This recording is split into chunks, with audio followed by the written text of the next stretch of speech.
You, John Fitzgerald Kennedy, do solemnly swear I, John Fitzgerald Kennedy, do solemnly swear that you will faithfully execute the office of President of the United States that I will faithfully execute the office of President of the United States and will, to the best of your ability, and will, to the best of my ability, preserve, protect, and defend the Constitution of the United States. preserve, protect, and defend the Constitution of the United States. So help you God.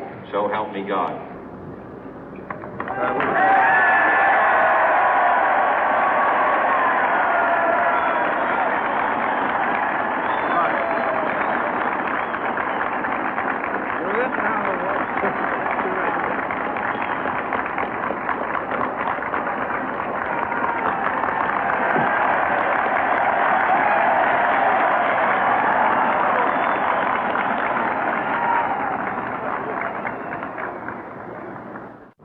Vice President Johnson, Mr. Speaker, Mr. Chief Justice, President Eisenhower, Vice President Nixon, President Truman, Reverend clergy, fellow citizens.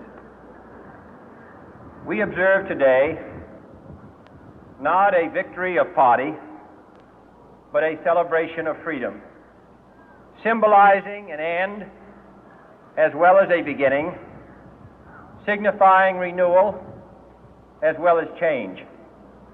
For I have sworn before you and Almighty God the same solemn oath our forebears prescribed nearly a century and 3/4 ago.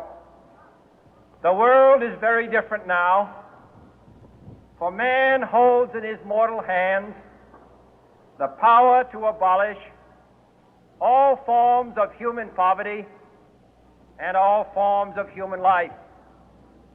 And yet the same revolutionary beliefs for which our forebears fought are still at issue around the globe.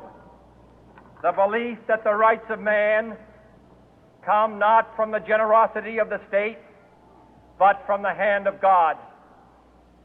We dare not forget today that we are the heirs of that first revolution. Let the word go forth from this time and place to friend and foe alike that the torch has been passed to a new generation of Americans born in this century, tempered by war, disciplined by a hard and bitter peace, proud of our ancient heritage, and unwilling to witness or permit the slow undoing of those human rights to which this nation has always been committed and to which we are committed today at home and around the world.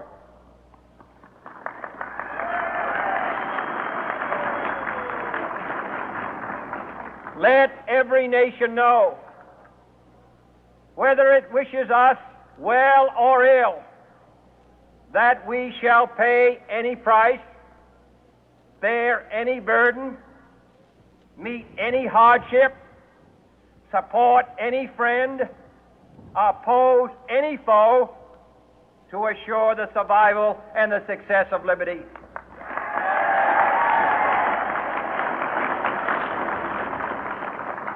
This much we pledge and more. To those old allies whose cultural and spiritual origins we share, we pledge the loyalty of faithful friends. United, there is little we cannot do in a host of cooperative ventures. Divided, there is little we can do, for we dare not meet a powerful challenge at odds and split asunder. To those new states whom we welcome to the ranks of the free, we pledge our word that one form of colonial control shall not have passed away, merely to be replaced by a far more iron tyranny. We shall not always expect to find them supporting our view, but we shall always hope to find them strongly supporting their own freedom, and to remember that in the past, those who foolishly sought power by riding the back of the tiger ended up inside.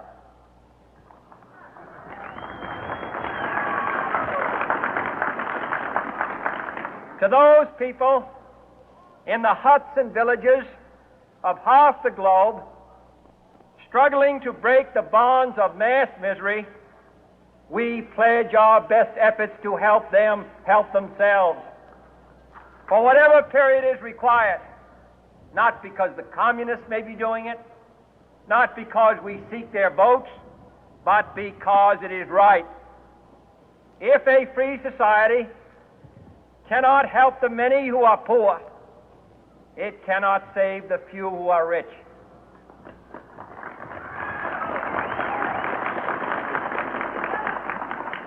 To our sister republics south of our border, we offer a special pledge to convert our good words into good deeds, in a new alliance for progress, to assist free men and free governments in casting off the chains of poverty. But this peaceful revolution of hope cannot become the prey of hostile powers. Let all our neighbors know that we shall join with them to oppose aggression or subversion anywhere in the Americas. And let every other power know that this hemisphere intends to remain the master of its own house.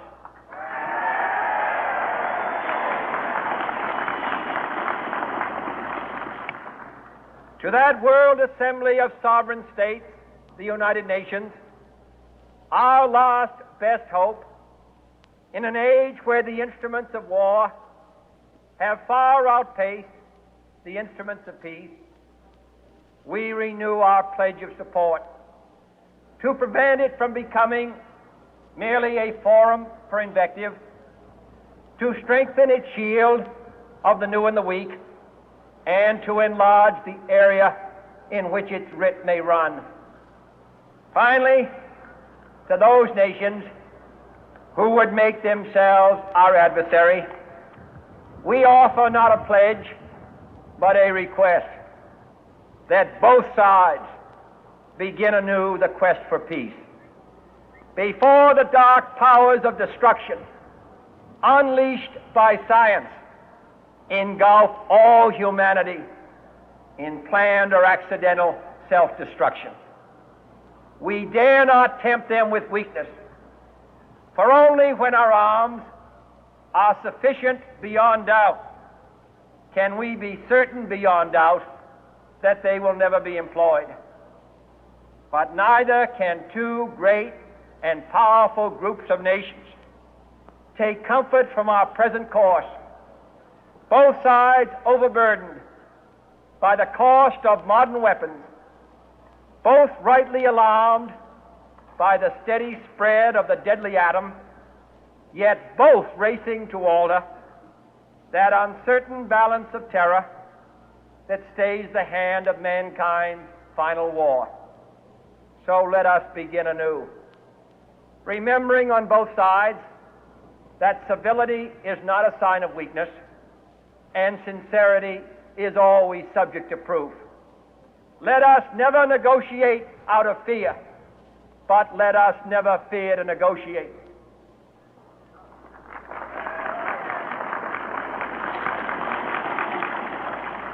Let both sides explore what problems unite us, instead of belaboring those problems which divide us.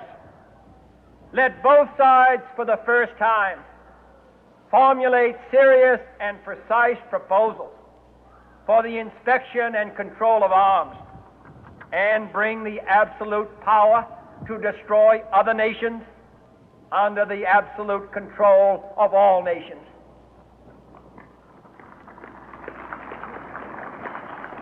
Let both sides seek to invoke the wonders of science instead of its terrors. Together, let us explore the stars, conquer the deserts, eradicate disease, tap the ocean depth, and encourage the arts and commerce. Let both sides unite to heed in all corners of the earth the command of Isaiah to undo the heavy burden and let the oppressed go free. And if a beachhead of cooperation may push back the jungle of suspicion, let both sides join in creating a new endeavor, not a new balance of power, but a new world of law, where the strong are